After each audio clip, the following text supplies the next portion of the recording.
إن الحمد لله نحمده ونستعينه ونستغفره ونعوذ بالله من شرور أنفسنا وسيئات أعمالنا من يهده الله فلا مضل له ومن يضلله فلا هادي له. اللهم صل وسلم وبارك على سيدنا محمد وعلى آله وصحابته وكل من سار على نهجه إلى يوم الدين. عباد الله، أوصيكم ونفسي بتقوى الله فقد فاز المتقون.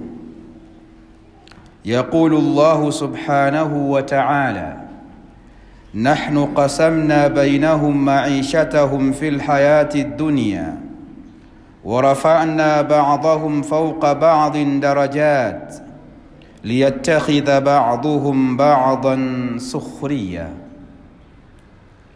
ويقول صلى الله عليه وسلم: أعطوا الأجير حق أجره قبل أن يجف عرقه. بعدكم شكر الله سبحانه وتعالى na kumtakia ziada za rehma kipenzi chake mtume wetu Muhammadin sallallahu alayhi wasallam. Ninakuhusieni kumcha Allah, lakini pia naihusia nafsi yangu kunako jambo hilo la kumcha Allah subhanahu wa ta'ala. Mazungumzo yetu ya leo mwendo wake utaanzia katika sura ya 43, suratu Zukhruf, aya 32. Allah anasema: nahnu qasamna bainahum ma'ishatahum fil hayati dunya.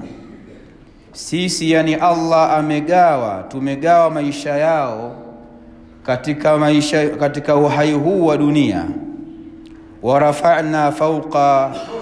warafa'na ba'dahum, na tukawainua baadhi yao, fawqa ba'dhin, wakawa ni juu ya baadhi ya nyingine, darajatin, kwa madaraja tofauti tofauti, liyattakhidha ba'dhuhum ba'dhan sukhriya, ili wao kwa wao wapate kusaidiana ama kutegemeana.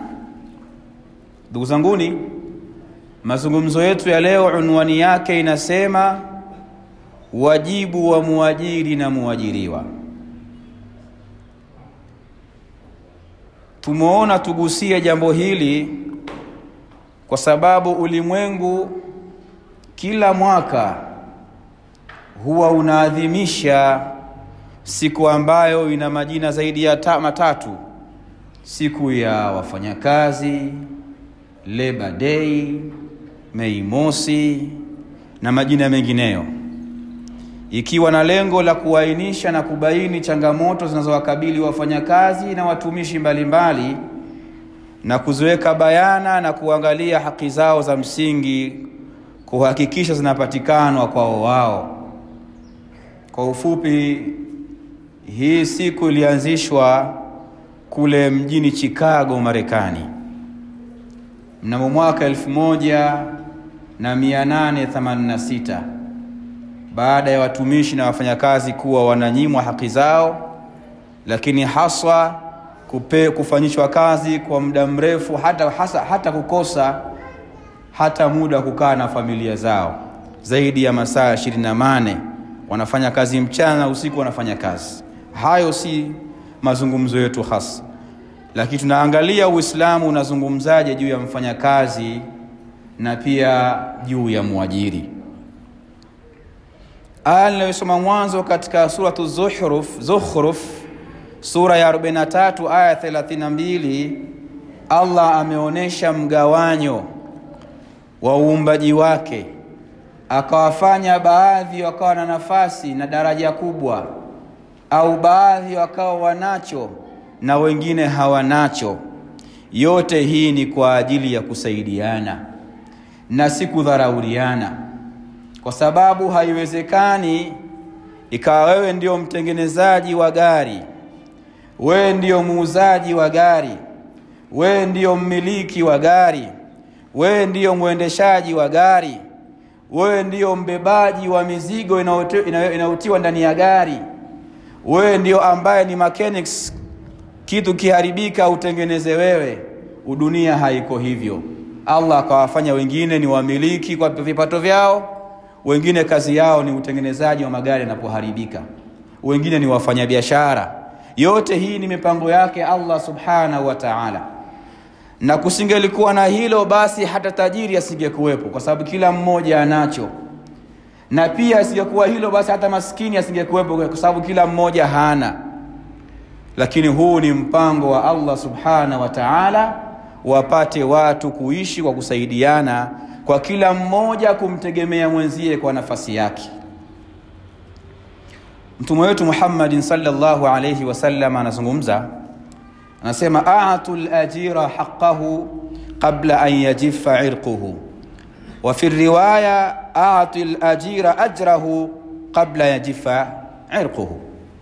Hadithi hii ni mashuhuri mno na ipo pia katika misemo ya Kiswahili, lakini pia ipo katika vitabu mbalimbali.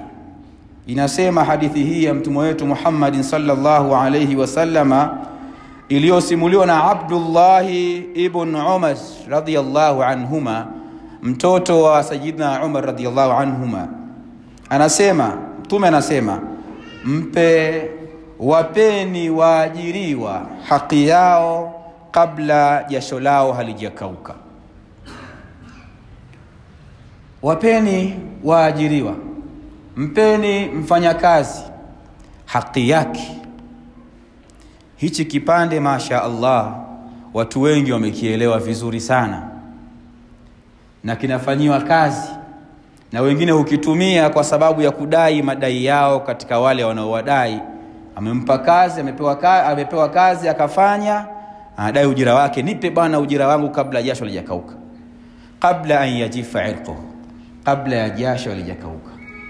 Kipande hichi cha mwisho ndicho ambacho tumekuwa hatukitazami katika upande wa pili wa shilingi. Mpe mfanyakazi ujira wake kabla jasho halijakauka. Tafsiri yake, huyu amefanya kazi. Hilo ndio jambo huwa watu watuliangalia. Ndio maana nikasema haki ya muajiri na muajiriwa. Maana yake kabla jasho halijakauka, maana yake kazi imefanyika.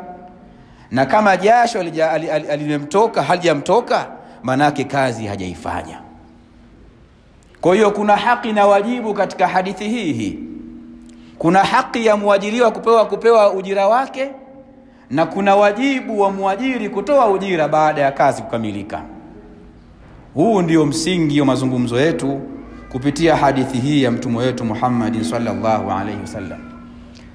Tumeweza kujiuliza, huyu shekhe hii tafsiri, huyu khatibu tafsiri hii ameitoa toaje? Ndivyo inavyoonekana. Hadithi nyingine inafanua hadithi hiyo, iliyosimuliwa na Abu Hurairah radhiyallahu anhu. Anasema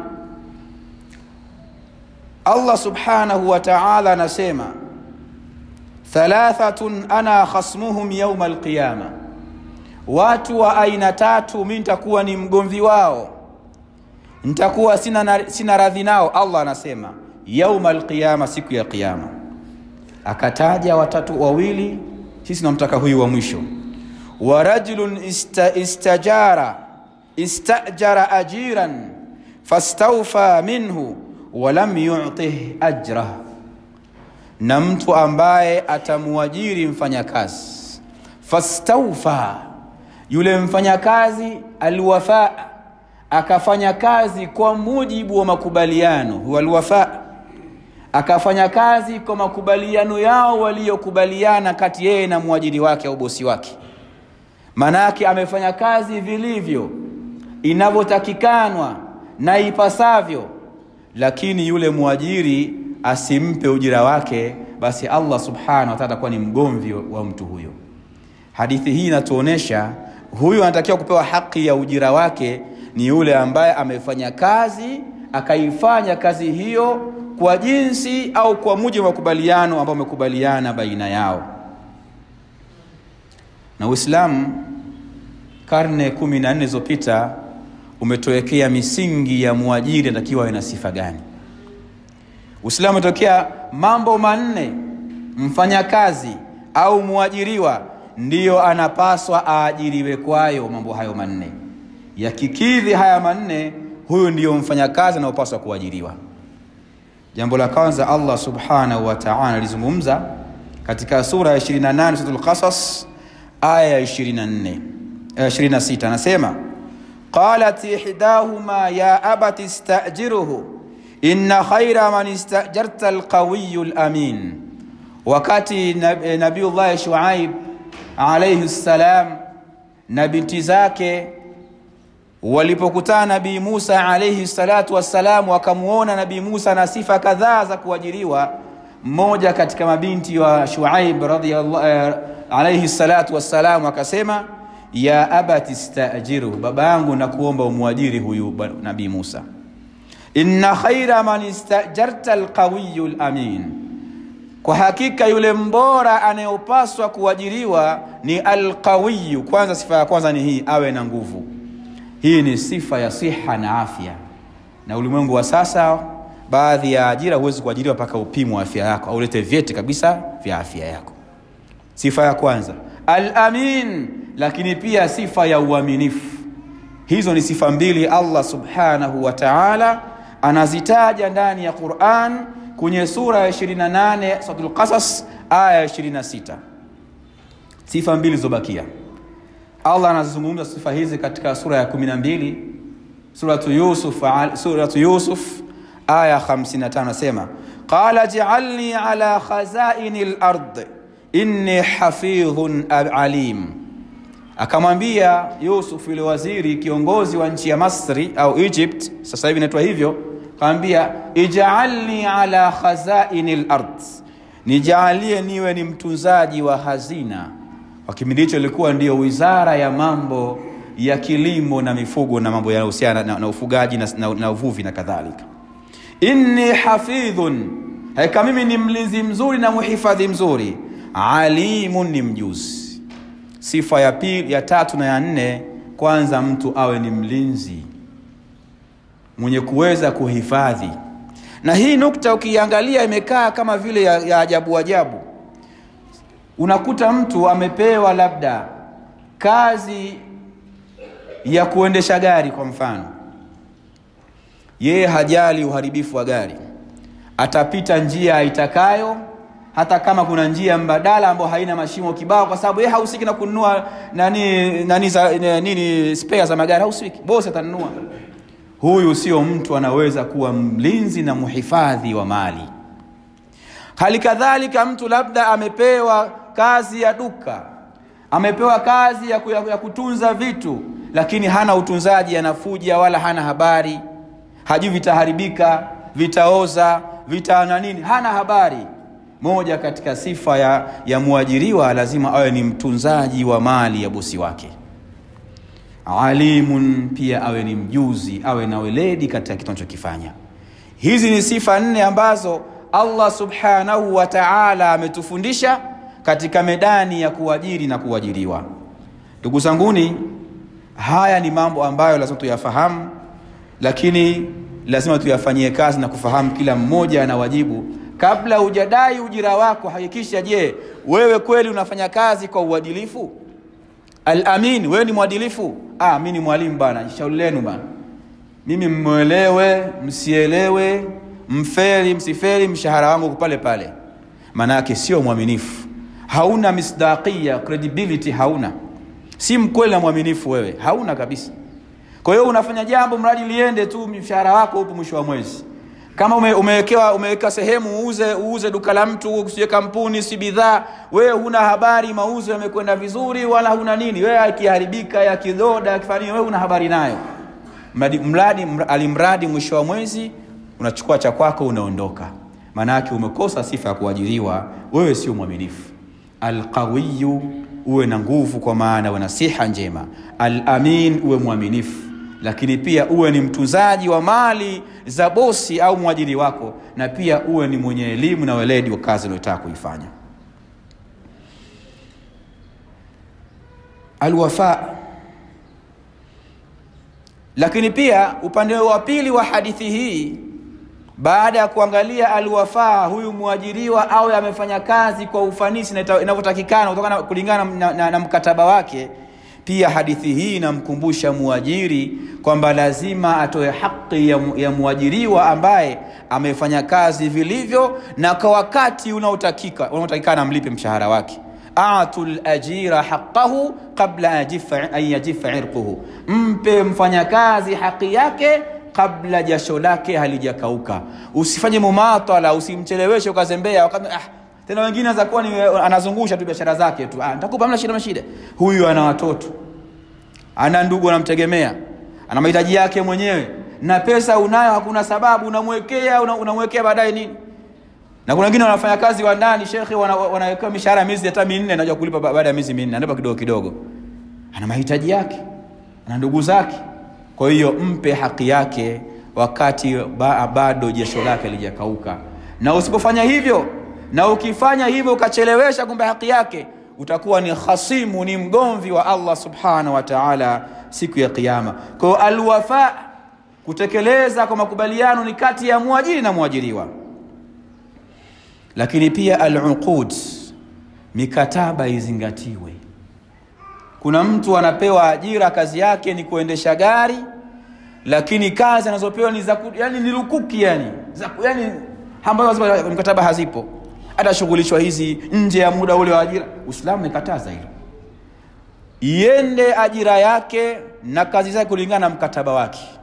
Allah subhanahu wa ta'ala anazungumza ndani ya Qur'an katika suratul Qasas, sura ya 26, sura ya 28, aya ya 27, anasema qala inni uridu an unkihaka ihda ibnatay hatayn ala an ta'jurani 8 hijaj fa in atmamta 10 famin 'indik wama uridu an ashqa alayk satajiduni insha Allah minas salihin. Mkataba unawekwa kati ya Nabii Musa alayhi salatu wassalam wa kuajira baina yao na Nabiiullah Shuaib alayhi salatu wassalam. Anamwambia, mimi nitakuajiri kwa kipindi cha miaka 8, na ajira hii mshahara wako itakuwa ni kuozesha moja katika binti zangu hawa wawili, utachagua mtakaye utamuoa. Ala anta ajurani 8 hijaj, ili ufanye kazi kwangu mimi miaka 8. Fa in atmamta 10, ukitaka ukipenda mwenyewe ukamilishe miaka 10, famin indik, hilo ni hiari yako, lakini mkataba wetu ni miaka 8. Wama uridu an ashqa alaik, nami na wewe sitaki kuwa na mashaka na wewe, naamini utafuata makubaliano tuliyokubaliana. Nabii Musa akajibu, satajiduni insha Allah, utanikuta kwa uwezo wake Allah, kwa mapenzi yake Allah, minas salihin, nitakuwa katika wema. As-salih maana katika watu ambao wanatunza na kujali mkataba ambao tumekubaliana. Mwenyezi Mungu anatufundisha kwamba mambo yanapokuja katika ajira yasiende sabahlala, shaghala baghala, helter skelter, yaende kwa mpangilio maalum. Na ajiri masaa 8, mshahara wako kiasi fulani, muda fulani, labda ni mkataba mwezi mmoja, miaka 2. Huu ndio Uislamu umefundisha karne 14 zilizopita. Watufundisha jinsi ya kuajiri. Haya ni masuala ya mkataba. Hii ni hutuba kidogo kidogo, tunamega masuala haya. Jambo la pili, al-ittiqan, ufanisi. Uislamu unaangalia ufanisi, sio kufanya tu utakavyo basi mradi mambo yaende, mshahara wako upo pale pale au posho yako ipo. Uislamu hauangalii hilo. Allah anazungumza katika suratul Mulk aya 2, tabarakalladhi khalaqal mauta wal hayata liyabluwakum ayyukum ahsanu amala wa huwa al-azizul ghafur. Ametukuka Allah ambaye ameumba umauti na uhai ili akujaribuni ni nani miongoni mwenu atatenda vizuri katika matendo yake, atafanya vizuri katika utendaji wake. Sio wingi wa matendo, swala nyingi, hija nyingi, saumu nyingi, lakini hakuna ufanisi. Allah anaangalia ufanisi wa matendo. Hakuna aya hata moja ndani ya Qur'ani inayozungumzia kwamba mtu atalipwa kwa wingi wa matendo yake, la, bali atalipwa kwa ufanisi wa mambo yake. Katika swala ujira na thawabu katika matendo ni ufanisi. Qul hal adullukum, Allah anasema, je, ni kujulisheni wale ambao matendo yameenda bure? Alladhina dhalla sa'yuhum fil hayati dunya, wale ambao wamepoteza juhudi zao katika maisha ya dunia, wanafanya mambo hovyo hovyo bila ufanisi.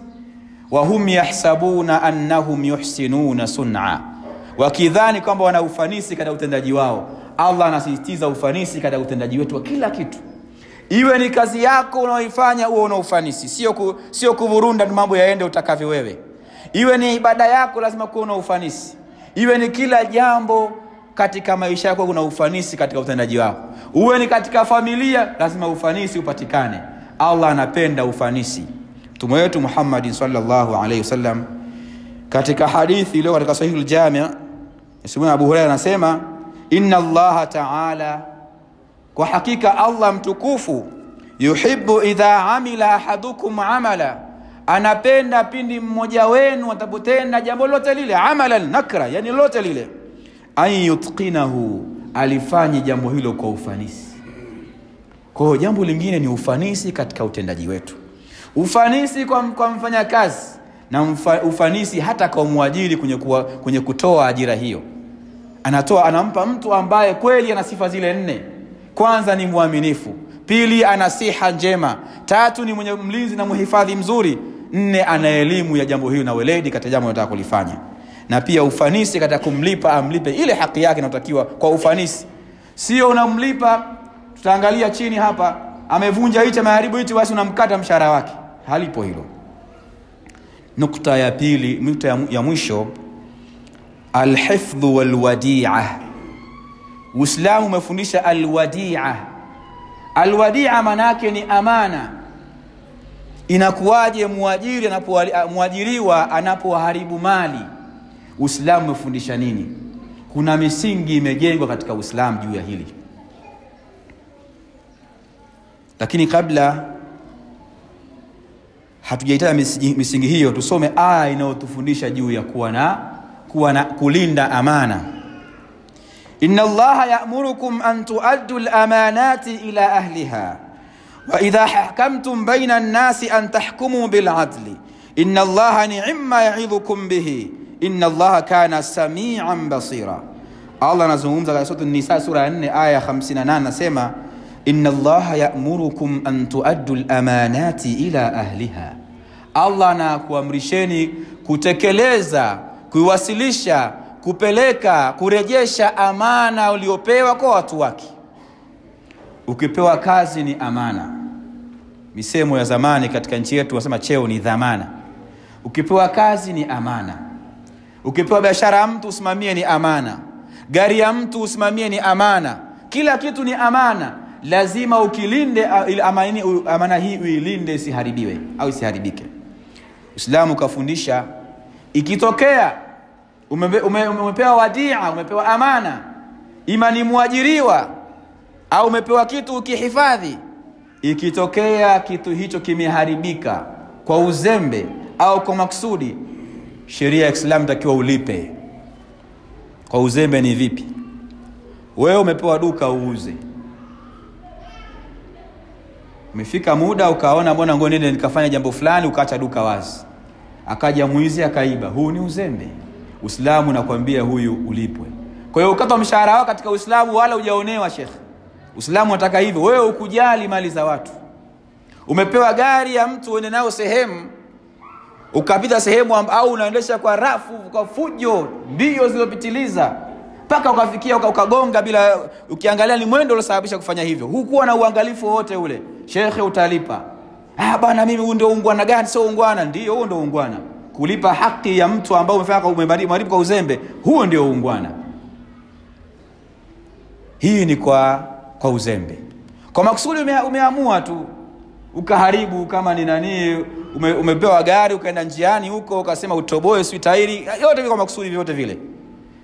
Au umeiba mwenyewe kitu katika gari, umeiba katika biashara ambayo unafanya, katika kiwanda umeiba ukachukua kitu, hiyo ni makusudi. Uislamu utakao ulipe nani hiyo. Na ikitokea umefanya jambo bila kukusudia, sio makusudi wasile uzembe, sheria inamtaka muajiri wako asikulipishe, asikukate mshahara wako, wala asikupeleke polisi sababu umefanya jambo limetokea min ghairi yadik, si katika mamlaka yako, hujafanya kusudi wala hujafanya jambo hilo kwa uzembe. Hizi ndio sheria za Kiislamu Allah ameziweka juu ya masuala ya muajiri na muajiriwa. Istaghfiru rabbakum antum muqinuna bil ijaba. Alhamdulillahi alwahidul qahhar مكور الليل على النهار تذكرة لأولي القلوب والأبصار ثم الصلاة والسلام على أتقى الخلق أكرمهم وأبرهم سيدنا محمد صلوات الله وسلامه عليه. أما بعد عباد الله، أوصيكم ونفسي بتقوى الله فقد فاز المتقون. يقول الله سبحانه وتعالى في محكم تنزيله: نحن قسمنا بينهم معيشتهم في الحياة الدنيا ورفعنا بعضهم فوق بعض درجات ليتخذ بعضهم بعضا سخريا. وقال صلى الله عليه وسلم: أعطوا الأجير حقه قبل يجف عرقه. إن واجه الله نكوسينكم شاء الله سبحانه وتعالى bila kuisahau nafsi yangu kuhusia kunako jambo hilo kumcha Allah subhanahu wa ta'ala. Allah anasema nahnu qasamna bainahum ma'ishatahum fil hayati dunya, sisi tumegawa maisha yao katika uhai huu wa dunia baina yao, kisha tukawainua baadhi yao juu ya wengine na madaraja tofauti tofauti ili wapate kusaidizana wao kwa wao. Maneno haya ni katika suratu Zukhruf sura 43 aya 32. Pia mtume anasema a'tul ajira, mpeni muajiriwa haqqahu, haki yake, kabla yajifa irquhu, kabla jasho lake kukauka. Hayo ndio yalikuwa maneno haya mawili, kwa maana aya na hadithi hii ilikuwa ndiyo nukta ya kuondokea katika mazungumzo yetu ya leo ya kuangalia haki ya muajiri na muajiriwa. اللهم صل على محمد وعلى آل محمد كما صليت على إبراهيم وعلى آل إبراهيم، وبارك على محمد وعلى آل محمد كما باركت على إبراهيم وعلى آل إبراهيم في العالمين إنك حميد مجيد. وارض اللهم عن خلفاء الراشدين أبي بكر وعمر وعثمان وعلي وعلى سائر صحابته أجمعين. اللهم أعز الإسلام والمسلمين وأذل الشرك والمشركين ودمر أعداءك أعداء الدين يا رب العالمين. اللهم انصر إخواننا في كل مكان، وفي فلسطين وفي شيشان وفي العراق وفي اليمن. وصلى الله على سيدنا محمد وعلى آله وسلم. وأقم الصلاة إن الصلاة كانت للمؤمنين كتابا موقوتا.